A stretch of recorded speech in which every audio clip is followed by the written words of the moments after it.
All right, guys, good morning. What's going on? What's cracking? Out here drinking a Red Bull this morning on this beautiful Saturday morning. I decided to wash my Super yesterday, and I found this new fun issue. Really not so fun. So I detailed the car up there yesterday. I'm about to put it on the lift here. I want to go over a few other things, and probably just pretty much just telling myself I need to use the lift. But the real issue is, I was cleaning this back wheel, and I'm like, yeah, everything's nice and clean, and what?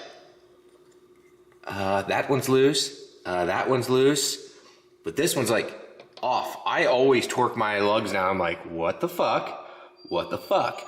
So now I gotta go overall and put it up in the lift here to check them all, make sure it didn't like mess up any of the studs. I'm gonna take the wheel off completely and check it, but I'm like, that's not good. So let's get this thing up on the lift here and make sure everything's kosher.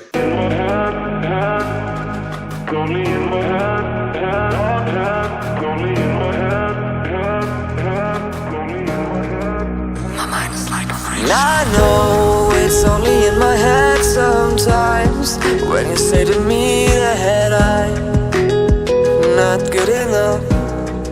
My mind's like a freak show. I know it's only in my head sometimes when you say to me that I'm not good enough, not good enough. My mind's like a freak show. I know it's only in my. All right, guys, so I don't know how this happened. So I got the wheel off, I cleaned it all up here, but this and this lug nut were loose. The other three were on there pretty tight. So somehow, some way, these two wiggle themselves loose. A little concerning. I'm gonna check all the other ones, but has anyone else ever seen that before?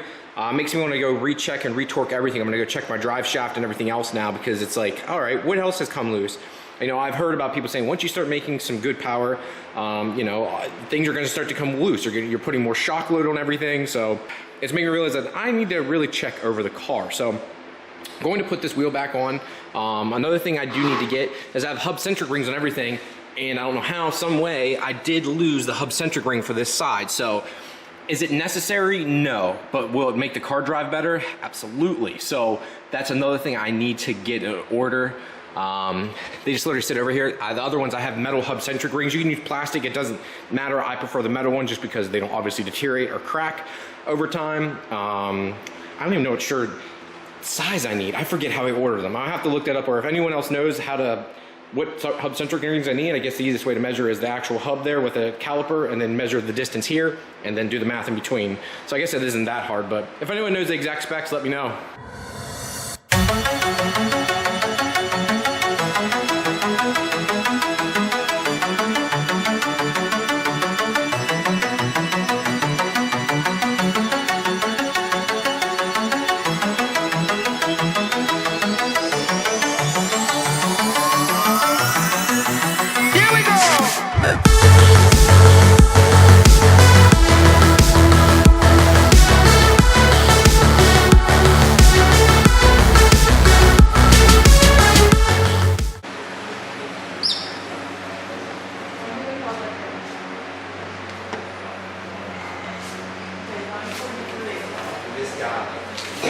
So this is David McBride. Ask about the.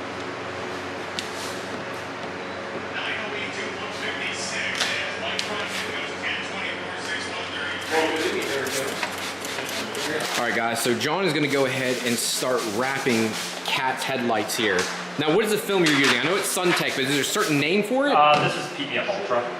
Okay. And now, is that different from anything else, or? It's your normal 8mm paint protection film, urethane self-healing top coat. Nothing crazy. I need to trim off some extra.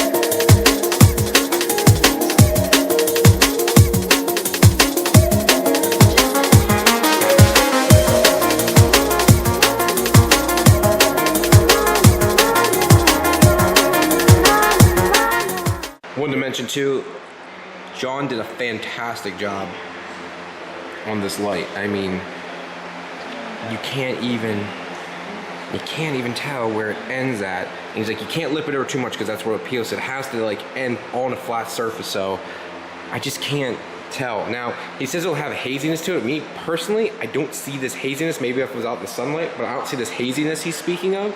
He said until it sees some like serious sunlight and truly bakes out. For me, I don't care because I just want to protect it for right now. And it looks fine to me. I think it looks good. I'm happy. Brand new headlights are now covered and protected. I feel a lot better because I didn't even like touching them before because I was always afraid something would get damaged on them.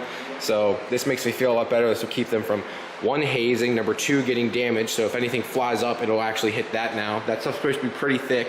If we ever go and look at my headlights here, they have a bad habit of getting really screwed up. Like that's all just splintered. Don't know why it did it, but it did. And this one over here has got a crack in it. See it there? See it, guys? Right there. And then we got these couple here. That was from going over the Bay Bridge, but this is from a transmission, and then why it did that, we have no idea. That's inside the headlight. It just formed this one day like a crack, moisture. It's been like that ever since. I was like, why don't you replace them? I drive the car too much and I'm afraid to mess them up. So I've always thought about putting hers in, but I want to put that in her car because it's going to be minty fresh. All right, so I know this video's been all over the place, so I do apologize because it was a fun day yesterday. So now it is Sunday, we are messing around again. I need to take the front wheels off. And another thing that we noticed there yesterday was it on this tire here? Yeah, if you look right here, see that there, guys? See that? Look at that. Chunks of the tire are coming out, so that's not good. There's a couple spots where that happened. Doing it there, did it there. That's new, so I'm not sure why it's doing that. But another thing I noticed is, get in there and see that? I gotta take this wheel off because I gotta fix all the inner fender plastics because now that I started going faster and faster, that starts starting to break. So let's take this off and see how bad the damage really is.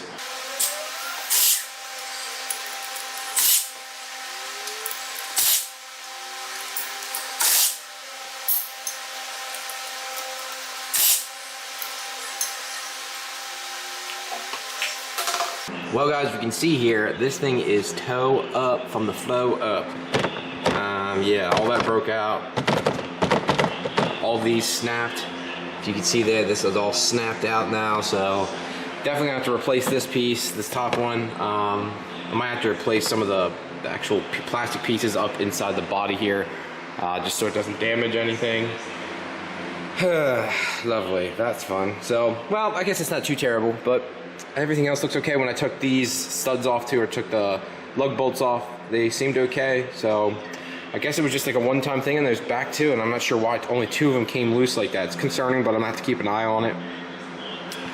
But yeah, everything else looks good, and everything else looks fine. All the stainless steel holding up nice, but all right, I'm gonna start putting this back together now. Just put an ETS 4-inch exhaust on a Mark V Supra BMW, whatever you guys wanna call it. I've been like on a Mark V Supra kick here this week now. Usually Vipers, now I'm on this. Whatever I've been into, but this guy seems pretty cool. I'm not even sure what the name of his channel is. What the hell is this gentleman, the guy's name? It is Top Corey. The snap one. Seems the cool. one is absolute garbage. But the ETS exhaust sounds pretty pimp. But back to my car, if we get over here, I was able to fix it. I put a new screw in there, over there. I mean, this is in there tight. Now, what happens is though, and I actually cut, if you look in here, I cut off this section. This used to stick out here before and was just hanging. Now I might have to buy new pieces because I think this is going to integrate the whole way around and through. So I'm probably gonna have to integrate and buy a new piece here because this bolts together. But what you can see happens here is this, obviously even with these vents here, once you start going so fast, this is flapping, it's pulling, that pulls these out, and it's probably gonna pull them out again. This is pretty sturdy, but it's most likely gonna pull it and yank it out again.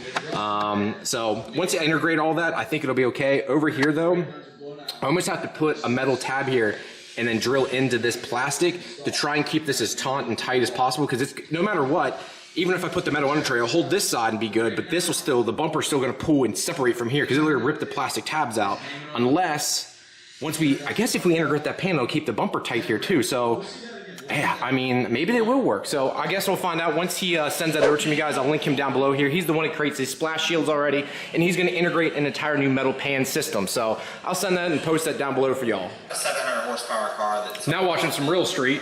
but I'm an idiot. Don't answer that, guys, because I know what you're gonna say. Of course, Ryan, you are. I did find one of the hub-centric rings. So the car has 3 hub-centric rings, only that back rear doesn't now. So I was able to do that at least. I'm gonna pause this now. Love you, Real Street, love you, J-Rock, but I'm gonna pause you. Come on, pause. So, come over here. I did find one, so I just put it on this one at least, and it does make a difference. Hopefully this will help out a little bit. I'm not sure how much, but go ahead and do here. Dude, what did I do before I left? Like, real talk, what the fuck did I do? I know what I did. I was Jack Stan King, hashtag Jack Stan King. Guess I'm Lift King now? No, I can't be Lift King yet. It does spend a lot of time up in here though, and I'm just using it to use it anymore because it's funny, you get the tool and then you're like, I don't really need this right now, but I know eventually I'll be like, thank God I bought this. But right now, I don't really use it all that much. But let's torque these back down, or in my case, ugga-dugga them on, and it should be fun. Lastly, watching little Tommy F yeah now. Reminds me of my wife, how she's like, I don't care. She's like, people say before, which I'm gonna pause this now. So I've gotten this before, it's like, is your wife get mad? Does she get pissed about this or that? Or are you doing all this? And to being honest, no. And unlike a lot of guys, I don't lie to her about the stuff I buy. I just tell her, I'm like, look, I'm gonna buy this. She goes, okay, if you can afford it and we have the money, go ahead. That's one thing I guess we don't argue about, and I've never like hid that kind of stuff. Like, look, honey, I just bought $2,500 worth of wheels. She goes, really? And she goes, well, as long as you can afford it and we got the money. She's like, I don't care. So we've always had that kind of relationship. We came to that. I just don't see the need to lie to her about that. No matter what, you're a man, right? You're gonna lie about dumb stuff. But when it came to car part stuff, that's something we never had issues with. I put this up real quick, so go ahead and see if we get this up. But yeah, that's never been a problem for us. Gotta put it back down, but never been a problem for us. A magical keystone has shown up. So if we can do this, put that there, hold that, and then you press this little guy right here like so. And down she goes. I had to hold the lock there, so I'm gonna put it down. Got the tires all clean. I actually put tire shine on, which I never do. Look at that gap now. I just don't do tire shine all that often because I no matter what, even the best, especially as fast as I've been going here lately, it's gonna sling, right? It's gonna sling. And I actually prefer my car with a bigger wheel gap nowadays. Like that's a little too much, but I prefer the wheel gap. I don't like my car slammed anymore. That's a little too much. When you go to drive it here, the suspension settles more, but well, it does look good. And I'm still not sure if I should have done this red color. I love it, but I think I would have done a black rotor hat now. I think that's part of the issue for me. Yeah, I think I should have done a black rotor hat.